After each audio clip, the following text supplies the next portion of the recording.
जय हिंद। स्वागत है प्यारे विद्यार्थियों का इस चैनल में। तो हम लोग क्लास 10 से स्टार्ट करेंगे। आज पहले चैप्टर से इसको बहुत जल्दी से जल्दी आप लोगों को प्रोवाइड किया जाएगा और इस बार का बेसिक जो आपके पास होगा वो एनसीईआरटी के पैटर्न से लिया जाएगा। एनसीईआरटी के अलावा और किसी में कुछ भी नहीं पूछता है, तो एनसीईआरटी के थ्रू लेकर के चलेंगे और बहुत से जल्दी इसमें आपके पास आपको एप्लीकेशन भी बताया गया। इस एप्लीकेशन पे जाकर के अपना देखिए, तो एप्लीकेशन के माध्यम से और आपको यूट्यूब चैनल में भी एमके सर बलिया के नाम से भी सर्च करेंगे तो आपको टोटल। चलिए ज़्यादा समय वेस्ट नहीं करते हुए चलते अपने टॉपिक्स पे। अब हम चलेंगे, पहला लेसन है हमारे पास वास्तविक संख्या। क्या है वास्तविक संख्या? कुछ इंट्रोडक्शन देख लेते हैं, परिचय। वास्तविक संख्या संख्या अर्थात रियल।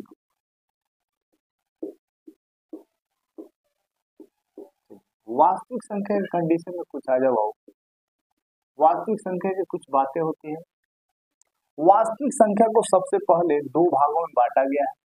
आपके पास ये दो भाग हो गए। पहला आपके पास हो जाए वास्तविक संख्या कहते किसको है? मतलब काउंटिंग करने वाली जो भी संख्याएं होती है, चाहे ऋणात्मक हो, धनात्मक हो या चाहे शून्यात्मक हो, उन सभी संख्याओं को हम लोग एक ही भाषा में जो काउंटिंग करते हैं उसको हम लोग कहते हैं रियल नंबर अर्थात वास्तविक संख्या। अब इसमें समझिएगा natural number and whole number, natural number plus whole number. तो रियल नंबर इक्वल टू आपके पास नेचुरल नंबर और plus whole number. Natural number की कहानी आप जानते हो कितना आपके पास 1 2 डॉट डॉट हो जाएगा इंसान, और होल नंबर की कहानी जानते हैं 0 1 2 3। मतलब इसमें देखिएगा, ये तो बात समझ में आ गया।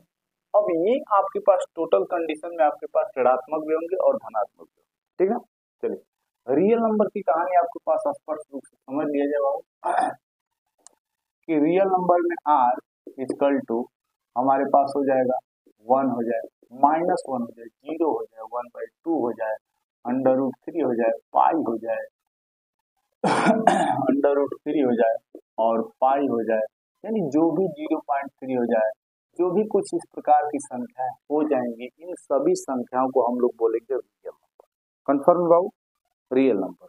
अब रियल नंबर को आपके पास प्रदर्शित किया जाता है कि r बिलोंग टू आपके पास जो भी आपके पास ये रियल नंबर की कंडीशन हो जाएंगे।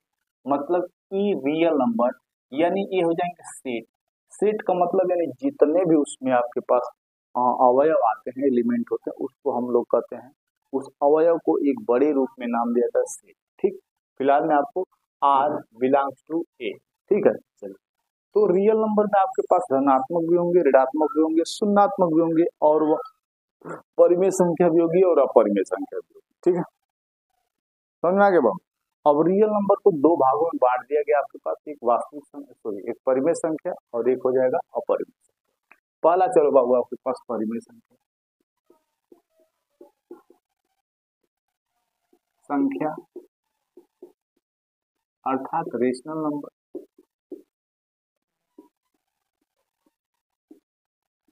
और दूसरा आपके पास होगा वो अपरिमेय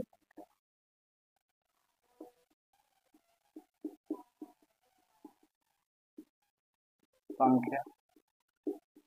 इसको हम लोग बोलते हैं इरेशनल नंबर। ठीक है, इरेशनल नंबर।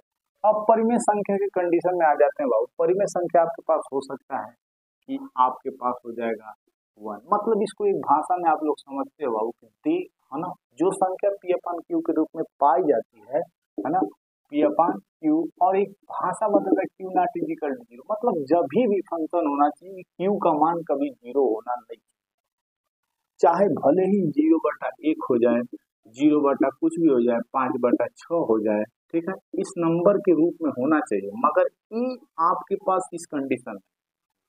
तो इसके कहने का मतलब है कि जो हर है वो कभी 0 होना नहीं चाहिए, है ना। Should be not value of the 0 equal to Q। इनका मान कभी मतलब 0 होना नहीं चाहिए। 0 नहीं होगा तो परिमेय कहलाएगा। अगर 0 हो गया उसके नीचे आप 1 लिख सकते हो, तो संख्या परिमेय में ही आए। चलिए परिमेय संख्या हमारे पास आते हैं बच्चों। P/Q की कहानी आप समझ गए, बहुत काफी इंटरेस्टिंग मस्त एकदम आपको पास बेसिक से लेके चलूंगा, और ज्यादा कुछ इसमें है नहीं, बस थोड़ा सा समझना आपके पास है। मान लो आपके पास बाबू कौन सी -1 हो जाएगा, 1 हो जाएगा, 0 हो जाएगा और आपके पास मान लीजिए कि एक और नंबर ले लेता हूँ, अंडर रूट आपके पास 4 ले लेता हूँ, या 0.06, जो भी कुछ हो जाए इस टाइप के नंबरों को हम लोग क्या कहेंगे, अरे पी अपन क्यू। अब इसमें बच्चों को कंफ्यूजन होगा कि सर ये माइनस वाला भी है प्लस वाला, बाबू माइनस प्लस से इसका कोई मतलब, ये नंबर का मतलब होना चाहिए कि इसके नीचे कभी शून्य होना नहीं चाहिए। चलिए अब आपके पास बाबू इसमें आता हूँ मैं अपरिमेय में। अपरिमेय में कंडीशन क्या हो जाएगा, आपके पास मान लीजिए कि अंडर रूट 3 हो जाए, पाई हो जाए, या 0.36 डॉट डॉट डॉट डॉट हो जाए, इस प्रकार के नंबर जब भी हो जाएंगे तो इनको हम लोग क्या कहेंगे, अपरिमेय। कंफर्म हो गया, परिमेय और अपरिमेय। तो अपरिमेय की कहानी यही छोड़ दी, अपरिमेय कहानी यही स्टॉप कर दी गई। अब बात बची हमारे पास कौन सी, परिमेय संख्या की। परिमेय संख्या को दो रूप में फिर यहाँ से बांट दिया गया, परिमेय संख्या को दो रूपों में बांटा गया ना, divide the two parts in the rational number. तो पहला आपके पास हो जाएगा वो कौन सी, कि पूर्णांक हो जाएगा, इंटीग्रल्स। अब दूसरा आपके पास हो जाएगा भिन्न। चलिए इंटीग्रल्स की कहानी में मैं चलता हूँ। पूर्णांक संख्या को भी आपके पास पूर्णांक संख्या में ले लीजिएगा, तो पूर्णांक संख्या भिन्न में सिर्फ केवल और केवल, मान लीजिए आपके पास इसमें कोई एक और नंबर ले लेता हूँ, 5/2/7 या 4 जो भी कुछ लेता हूँ, तो ये दो रूप में आएगा, तो मतलब भिन्न वाली संख्या सिर्फ केवल और केवल भिन्न वाले लिखे जाएंगे, है ना, भिन्न वाले लिखे जाएंगे, इसमें अदर और कोई नंबर नहीं, सिर्फ भिन्न वाले। ऋणात्मक भिन्न हो जाए, धनात्मक भिन्न हो जाए, उससे कोई मतलब नहीं, ऋण भी हो सकता है और धन भी हो सकता है। ठीक, अब यहाँ आइए, अब इन पूर्णांकों को दो रूपों में, तीन रूपों में बांटा जाएगा। कौन कौन, पहला आपके पास होगा ऋणात्मक, नेगेटिव, और दूसरा आपके पास शून्य, जीरो, और तीसरा आपके पास है धनात्मक। इनके अलावा और कोई नहीं होगा। ठीक है, पॉजिटिव में मान लीजिए कि आपके पास इसी नंबर से ले लीजिए, एक हो जाए, और आपके पास मान लीजिए कि जो भी कुछ हो जाए, और इसमें हम मैं लिख सकता था 1 हो जाए, 5 हो जाए, 6 हो जाए, जो भी कुछ होगा वो धन में ही होगा। शून्य में केवल और केवल शून्य होगा, ऋण में केवल और केवल बच्चों कितना होंगे, जो संख्या माइनस में होंगी आपके पास वो माइनस में होंगी। ठीक है, और आपके पास मान लीजिए 4 को हम ले सकते भी हैं, ले सकते हैं, तो आपके पास इसे मान लीजिए 5 हो, जो भी कुछ ये हमारे पास हो जाएगा नेगेटिव, नेगेटिव, और ये हो जाएगा आपके पास 0, और ये हो जाएगा आपके पास 5। कंफर्म हो गया, इसमें कोई किसी को दिक्कत। चलिए एक बार और इनको समझ लिया जाए, ताकि बेसिक्स में इसलिए बता रहा हूँ ताकि आपको किसी प्रकार की प्रॉब्लम ना हो सके और अधिक से अधिक नंबर लेकर के परीक्षा में आओ। वास्तविक संख्या, रियल नंबर, रियल नंबर को हमारे पास कंडीशन में देखेंगे, कोई भी नंबर अगर आपके पास आ जाता है उसको हम लोग कहेंगे रियल नंबर। रियल नंबर को कितने पार्ट्स में बांटा गया, दो नंबरों में, परिमेय संख्या और अपरिमेय संख्या।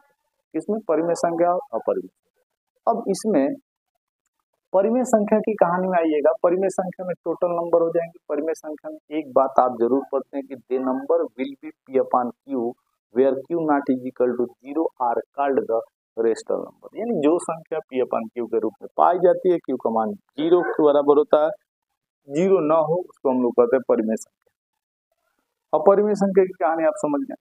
अब इसमें किसी बच्चे को समझ में, सर इसको आप कैसे कह दें कि अपरिमेय संख्या, बाबू करड़ी में 3 का मान 1.732 डॉट डॉट डॉट, मतलब ये कटता ही नहीं। पाई का मान आपके पास 22/7, अगर मैं इसको डिवाइड करता हूँ तो ये भी नहीं कटने वाली संख्या। तो जो नंबर इंफिनिटी मतलब वो कटने से बिल्कुल मना हो जाए, यानी बार बार वही नंबर आने लगे या चाहे कटे ही नहीं, तो उसको हम लोग कहते हैं अपरिमेय संख्या, इरेशनल नंबर। परिमेय संख्या की बात समझ में आ गया। परिमेय संख्या कितने भागों में बांटा गया, तो दो, पूर्णांक संख्या और भिन्नात्मक। पूर्ण और भिन्नात्मक, भिन्न में सिर्फ पॉजिटिव भिन्नात्मक ही रहेंगे, चाहे कुछ भी हो जाए, ये आपके पास भिन्नात्मक होगा। पूर्णांक को दो भागों, तीन भागों में बांटा गया, एक नेगेटिव, धनात्मक, ऋणात्मक, शून्यात्मक और धनात्मक। तो इस प्रकार से इसका बेसिक हुआ कंप्लीट। अब इसको मैं सवाल में कुछ हम लोग नए मतलब क्वेश्चनों से लेकर के चलेंगे, ताकि आपके पास इसमें किसी प्रकार की दिक्कत न हो सके। ये आपके पास बेसिक हो गया बाबू। तो बेसिक स्ट्रक्चर आपके पास समझ में आ जाना चाहिए, ताकि हर क्वेश्चनों को, हर चैप्टरों को पढ़ाने से पहले मैं बेसिक एक बार जरूर बता लूंगा, ताकि आपका सारा कंफ्यूजन दूर।